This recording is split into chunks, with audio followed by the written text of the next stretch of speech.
You know, Minnesota's got some of the finest walleye lakes in North America. Lakes like Mille Lacs and Leech and Winnie and Cass and Red and parts of Lake of the Woods and Rainy. These are all big giant lakes that got a lot of walleyes, and people just really come up in droves for the opening of the fishing season. Then we have smaller lakes that are pretty good size. In my hometown, there's a lake called Gull Lake. Then you got Otter Tail, Big Pine, Lake Bemidji. These are all darn good walleye lakes of just mid-size. And on this opening weekend, people really get serious about their walleye fishing. Now, I was reading the paper this weekend, and the reports generally were that fishing was really bad. You know, the post-spawn bite was on, the fish haven't recuperated yet, the water's got to warm up before the fish will start to bite. And the reports were generally pretty tough on most of these lakes that I'm talking about. Yet I know 3 guys on 3 different lakes. One of my close friends that guides out of Grand Rapids was up on Leech Lake. There was maybe as many as 1,000 boats on Leech Lake, and everybody said, oh, the fishing was terrible. One of the guys we work with, Bob Bacala, he was out on Gull Lake in my hometown of Brainerd, and he whacked them pretty good. Yet most of the reports that we had off of there is, hey, the fishing was terrible. We got to wait another week or so for the water to warm up before we can start whacking the walleyes. And then I got a friend that came over on Mille Lacs Lake, a well-known walleye lake, and in the middle of the day, he beat up on a fish really, really good, and the rumor there was, well, the daytime bite was pretty tough. You had to wait for the evening bite and get the corking bite or go pull Rapalas to get bit.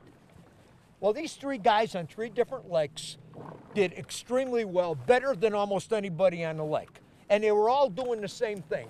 They were jigging. Now, one of them was jigging with live bait. The other 2 were jigging with soft baits. In both cases, they were throwing Trigger X. But what all 3 of them were doing was fishing in shallow water. And I'm talking anywhere from 6 to 10 feet of water. 10 feet and shallower on all of these lakes. And the vast majority of all of the other anglers were fishing 10 feet and deeper. Some bodies of water, if it's stained in dark water, you can catch fish in 2 feet of water, and we've done it on some of these darker water lakes, these prairie walleye lakes.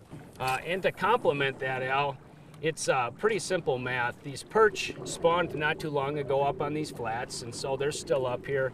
And these shiners are coming in to spawn up on these flats, and so these walleyes are simply up here chasing all this forage down. You know, not all the fish in a lake obviously do the same thing at the same time.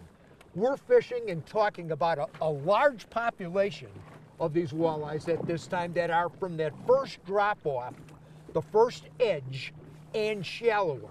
Some dark, shallow, dishpan, prairie-type lakes, that first drop-off might be a 4 to 6 foot deep. Yeah, you know, in a bigger, clearer, deeper lake, that first edge might be about 10 to 12 feet, you know, and then roll off. In a lot of the lakes that we fish, these flats are somewhere around 8 foot deep. And these fish are from that edge, that 10 foot, and rolls up to 8 across the top of those flats. And I don't know what percentage of the fish are up there, but it's a huge, huge percent. It's way more than the fish that are down and out on structure. Now, we're not saying that you can't go down, go out on some deep humps and get in 20, 25 feet of water and drag a leech or a jig or a night crawler or a minnow and catch some fish. You can. But the biggest overlooked pods of fish are these shallow fish on the flats, and I believe they're the highest population of fish in the lake.